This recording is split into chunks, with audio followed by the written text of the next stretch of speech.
Bonjour, Xavier. Bonjour, Thorsten. It's great to have you. We're here in Antwerp and we're celebrating the PowerShell Conference Europe this year, here, 2024. And let me say, you're kind of host because you're one of the local guys from the Belgium PowerShell group. And first question of all is, can you tell us a little bit about where we are? And despite the fact that you might not live exactly here in Antwerp, I think you can tell a little bit about where we are. What's your view on Antwerp? And did you like it that we chose, that the randomizer chose Antwerp as this year's host city? Well, like you said, I'm not native to Antwerp, but I have been born in Belgium, so I've been to Antwerp quite a bit. It's a lovely city, which has its lovely parts and its less lovely parts, but I think that's like every other city. But it's one of the bigger cities in Belgium with the most beautiful older buildings, a little bit of art. We also have the important chocolate museum in Antwerp, which is one you need to see. And there's also the National Zoo in Antwerp. It has a big train station, which is our oldest train station in Antwerp, which is wonderful to see. I know that you work or you once worked in Antwerp. So we know that from a broader perspective, Netherlands and Belgium stick together somehow, beside the fact that you're two nations. We're in the Dutch part, in the Vlaams, in Flanders. Yes. But you're one of the Belgian people that you speak all the languages, right? What's your perspective on, because I know from your family background, you're also French and also Dutch, Belgium. What's your perspective on that divided country into two parts? So yes, like you said, I'm a bit of a special case. My father was from the Flemish side and my mother was from the French side, which makes me the ideal Belgian, what they call. But what makes that I do see what brings the problems these days, because I do coincidentally work for a company that both works in the Flemish part and in the French part. And you do notice that still communication is one of the biggest problems we have in Belgium. That's the perfect topic. That's the reason actually why I asked, because you run the user group here is that the Belgium user group? It is the Belgium user group, yeah. Yeah. And of course, what's the language that you speak with each others? Yeah. Is that Vlaams Dutch dominated or French dominated, or you directly go to English? Well, in Belgium, most of the participants in the Bepug are Dutch speaking, but we do also have French speaking and a couple of English speaking people. So in general, our talks are in English. We do sometimes do some in Dutch or in French, but it is announced in advance. So that everybody knows what language they're about to expect. And to be precise, that's not the whole story. There is also a German-speaking part of Belgium, but that's only a small part. Right. And to be honest, it is a result of the Second World War. So, but do you personally know a colleague from the German-speaking part that also is part or friend of the user group? I do know one person that used to go to the user group, but he didn't come anymore because the travel distance is a bit too far. So that's the reason why we talk, because you're looking for people who love to share their knowledge. Yes. You're looking for participants, for people to engage from the French-speaking community, from the Vlaams-speaking community, from whatsoever. Whatsoever. We keep it open. Everybody is welcome. We know that Belgium, and especially Brussels and Antwerp, have a very diverse amount of people, every kind of language speaking. But we do notice that in Belgium, English is an easy-to-go language that keeps everybody, especially in IT, connected and gives us the opportunity to do these things with a larger user base and speaker base. So I assume you will very often have guests from different countries who speak about a topic, and then English seems to be kind of default, the common ground. Tell a little bit about how you organize. Do you meet in person? Do you meet remote? What are your plans for the future? At the moment, we meet twice a year in person and twice a year remote. We have the luck to be able to use the Minicom environment from PSConfEU. for our remote sessions, and our in-person sessions are based on a sponsor that allows us to be, proposes us an environment that we can use, and also bring some pizzas or food. Yeah, and does that change, or is it always the same? It's generally always different locations. And where have you been before, or where are you planning to go? So I just restarted the group again last year. So our first event was in Ghent, in the Galamco Arena, where we had a very nice setup. And next year we're gonna hopefully do it in the studio of the Ideal World, which is a TV program here in Belgium. And for this year, we're still looking for a location, but it might be in Limburg. It's in discussions at the moment. Yeah, it's interesting if you listen to this and think about how easy it can be to, without investing too much money, to support such a user group and always advertise your own company. Sometimes it's enough to say, hey, you can come to us. We got coffee. We got a fridge with a beer. Some coffee, some enjoy. drinks. And come together.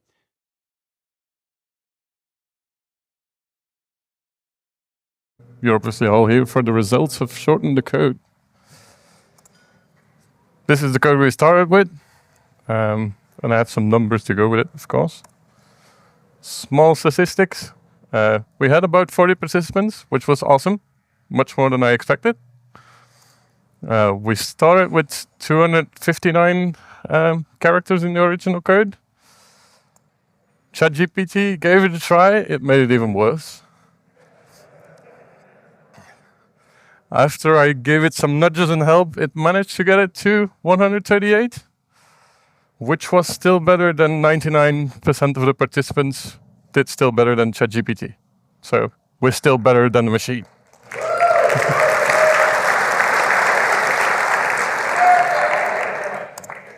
Our best person, Daniel, did it in 85.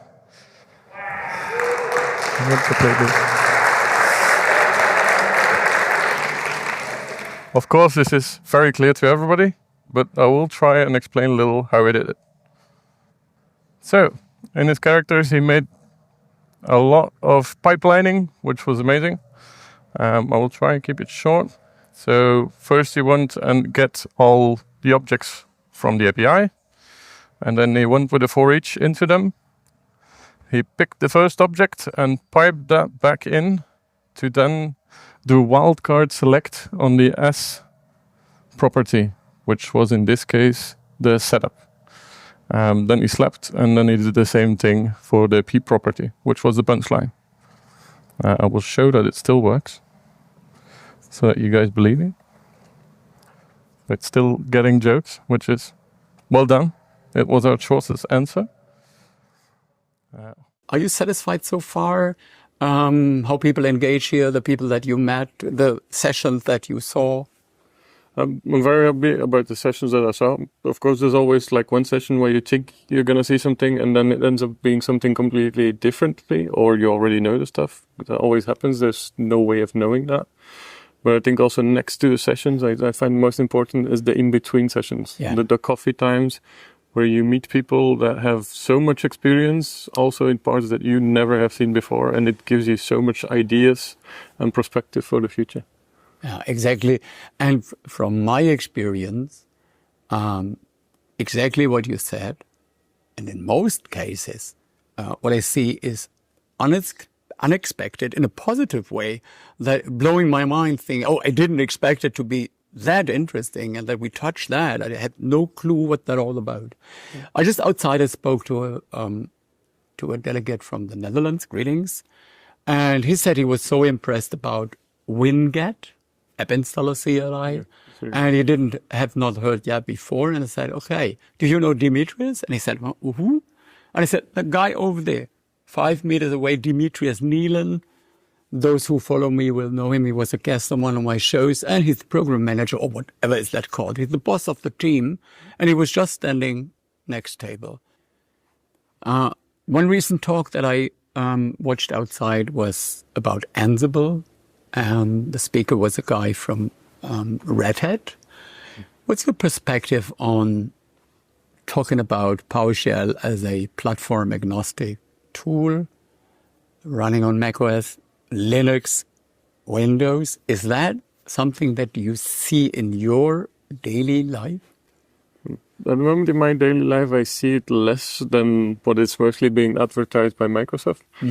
I do still see that you still have specific people in specific teams that do their Linux thing, and the Linux admin detest anything that isn't Bash or Python. And then you have the sole admins who do have to manage everything, and those are the guys that work towards that one platform and really go that way. But in bigger companies, it's mostly everybody has their one environment and they do that one thing. That's what I always call it's a kind of religious border, right? So something, now we don't touch that, but why not? Maybe because it is so awesome to the Linux guys. Having a pipeline of objects is something useful. It makes life easier. And knowing a lot of things about Python is also great because it's a great programming language with an even greater community around it. So, but I don't see why people think about it like this or that. So it's a bit strange, right? I myself am one that likes to try everything because everything has their advantages, and there's some things that you just can do better with Python and other things that you can do better with PowerShell. And I think sometimes it's good to be open-minded and to keep your options open and not to close yourself off in one environment and putting yourself in problems when you don't need to. If you have one wish free and you would say, okay, I clap in my hands and then this functionality is in the product. This module is mature. This thing changed. What would it, do you have something on the wish list that you would think these things should be fixed or improved or changed in terms of PowerShell or even the broader perspective, PowerShell and Windows, PowerShell and Azure? I think for me in general, it's still error handling. There's still a lot of errors that return you with complete nonsense and garbage where you can do nothing with. And then you spend hours and hours on searching what could be the problem. Could it be a solution? Try, retry. Well, if you have a proper error handling, you could be done in like 5 minutes. Like, well, it's only this stupid thing. Sometimes when you step out, I don't want to overemphasize it. Sometimes it feels in terms of PowerShell that you're caught in a group of Tour de France riders. And you're the only one who's just going on a regular, what would you call it in the Netherlands, fiets, and gewone fiets, and a normal bike. And you think, oh my Lord, I'm totally on the wrong place. When I step outside, I meet so many people who forgot more than I will ever know.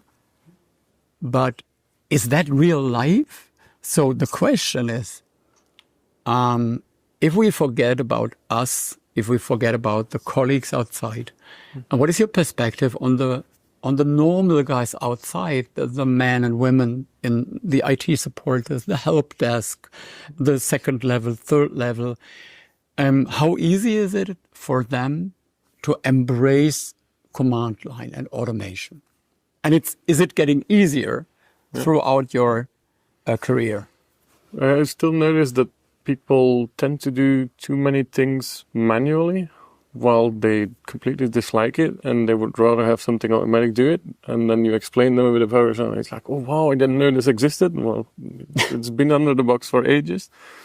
And then there's other older admins that just say, no, I don't want to change the way I'm working because it's going to change my life, and maybe my job is going to be a problem afterwards because it's going to take my job. And it's a lot of protective and unknownness still there.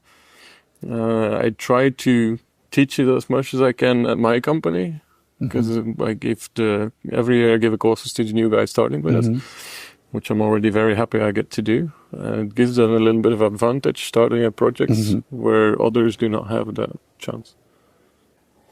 Final thing, I guess you want to engage people. May I say on behalf of you, you are also looking for speakers. Yes. And that doesn't mean professional musicians. That doesn't mean Not people that do it all the time. That means if you have a topic that you want to try yourself out, want to talk about, then we are all speakers, right? Because most of us can speak, right? We all started somewhere, and I mean, for me, I haven't been much experience in high podium, big podium. I'm mostly on the user group side, and we've had good speakers we have taught ourselves to improve, and we're very willing to help people that want to start in it. And also, if you're looking to go at bigger conferences, it can be a big step up from having no experience to going to a conference and having the luck to speak there and get to go to the conference for free. Try out yourself. I guess No, we you have an also open stage for anyone, We right? have open stage for everybody. We also are open to do co-hosting. So like you're not supposed to be alone. You can do it with 2, 3. Doesn't matter as long as you feel comfortable doing what you're doing. We're always looking for speakers because we can't keep filling it ourselves because otherwise it gets a bit redundant and people get bored, which is not the point we're doing it. And I personally would say, and I think that's a good end of that little interview, feel free to use your own language. That is not anyone's opinion, not anyone's cup of tea, but why not? Today you can create subtitles, you can automatically translate. There's so many options. Many options. You can record a session that you think is interesting. You do it in your language, and someone will help you to translate it. And this is what I said at the final part of my talk, because he knows it all. He speaks all languages, from French to Flams to everything. So, do you already have a date for the next PowerShell user group? We don't have an exact date yet, but we do have a range. So it's going to be either end of August or the beginning of September. Okay. And where do you find people this information? What's the homepage? You can find it on bepug.be or on our LinkedIn page. If you look for the Bepug group on LinkedIn, that's the easiest way to follow. Bepug.be. Tu peux nous trouver à bepug.be ou par le Bepug sur LinkedIn. Je kunt ons vinden via bepug.be of via Bepug op LinkedIn. And in German, it's up to you. Und für die Deutschsprechenden Belgier, ihr findet die belgische PowerShell-User-Gruppe unter bepug.be. Und sie freuen sich über Teilnehmer, sie freuen sich über aktive Teilnehmer und sie freuen sich über irgendwelche Ideen für Talks. So, meldet euch bei Xavier. Xavier, merci. Okay. Bedankt. Graag gedaan. Tot de volgende keer. Many thanks. Enjoy.